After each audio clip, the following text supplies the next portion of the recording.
Sago या साबूदाना एक बहुत ही हेल्थ बेनिफिशियल और स्वादिष्ट इंग्रेडिएंट है और इससे बहुत सारे फूड आइटम बनाए जाते हैं। नमस्कार, मैं हूं नीतू शंकर और हमारे यूट्यूब चैनल झटपट नीतू शंकर में बहुत बहुत स्वागत करती हूं। और आज मैं सुबह के ब्रेकफास्ट में आप सबों को बनाकर खिलाती हूं साबूदाना की खिचड़ी या फिर साबूदाना के भेल या सैगो भेल, जिसके लिए हमने मीडियम साइज़ के साबूदाना लिए हैं जो हमारे मार्केट में इजीली अवेलेबल होते हैं। ये मीडियम साइज़ के लेंगे क्योंकि छोटी छोटी भी साबूदाना आती है ना, उसकी बहुत अच्छी ये खिचड़ी जो आइटम बन रही है वो नहीं बन पाएगी।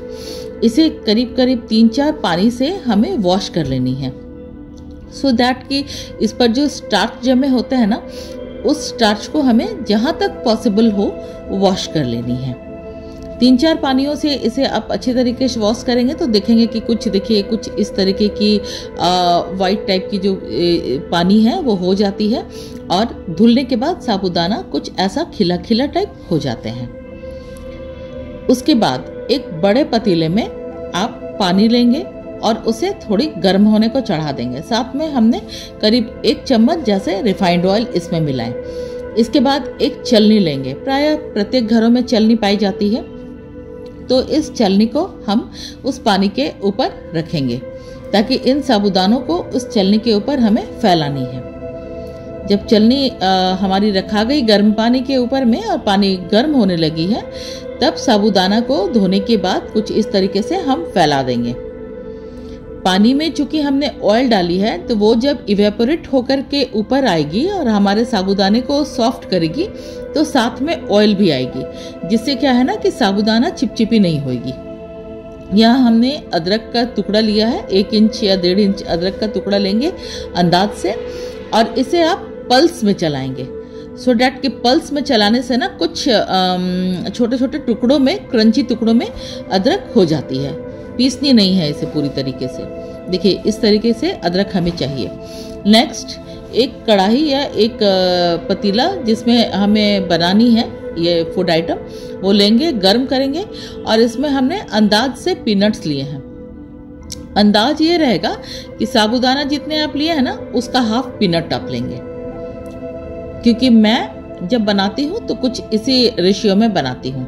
और पीनट्स को आप कढ़ाई में थोड़े थोड़े रोस्ट करेंगे, विदाउट ऑयल इसे रोस्ट करनी है और आंच जो है चूल्हे की बिल्कुल स्लो रखेंगे, सो डैट कि ये जो पीनट्स है ना, बादाम, बहुत धीमी धीमी आंच पर बहुत अच्छे से ये देखिए रोस्ट हो जाएगी। मैं नज़दीक से दिखला रही हूँ ना, ये रोस्ट होनी शुरू हो गई है और इससे एक अरोमा भी आ रही है, बहुत अच्छी सी महक आ रही है इसकी, खुशबू।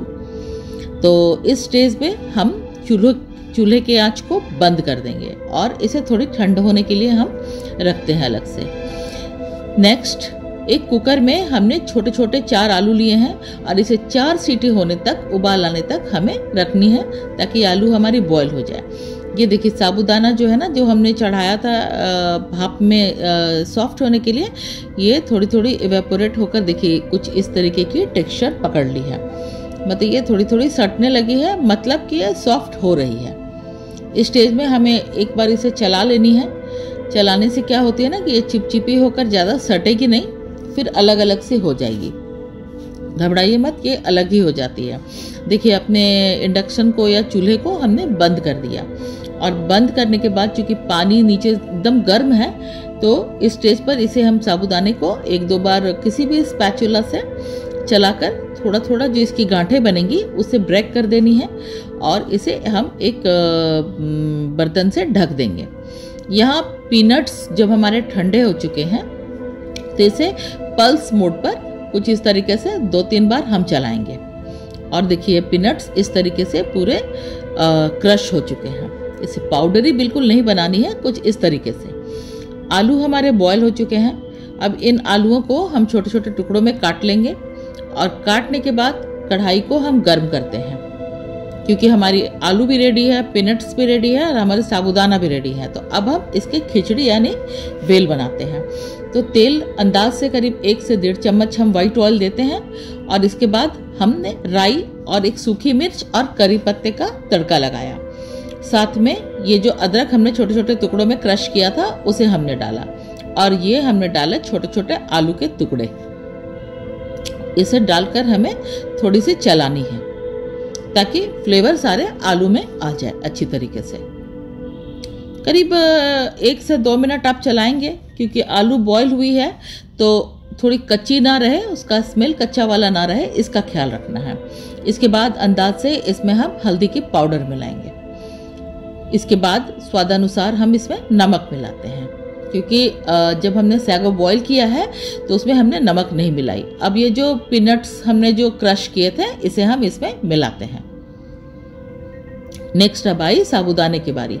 देखिए साबूदाना हमारी सॉफ्ट होकर बहुत अच्छे से रेडी हो चुकी है, और ये जो है हमने इसके दाने को भी थोड़े थोड़े अलग कर लिए और इसे हम कढ़ाई में ट्रांसफ़र करके अब हम आँच को बिल्कुल स्लो करके चलानी है, ताकि किसी भी मामले से आपके मसाले, पीनट्स या साबूदाना जले नहीं।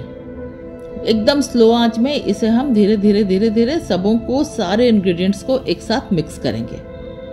ये देखिए मिक्स होने के बाद हमारी जो साबूदाना है ये रेडी हो चुकी है, खाने को पूरी तरीके से तैयार है। और दाने भी जो इसके हैं ना, देखिए बिल्कुल अलग हो गए हैं, एक एक दाने अलग अलग हो गए हैं।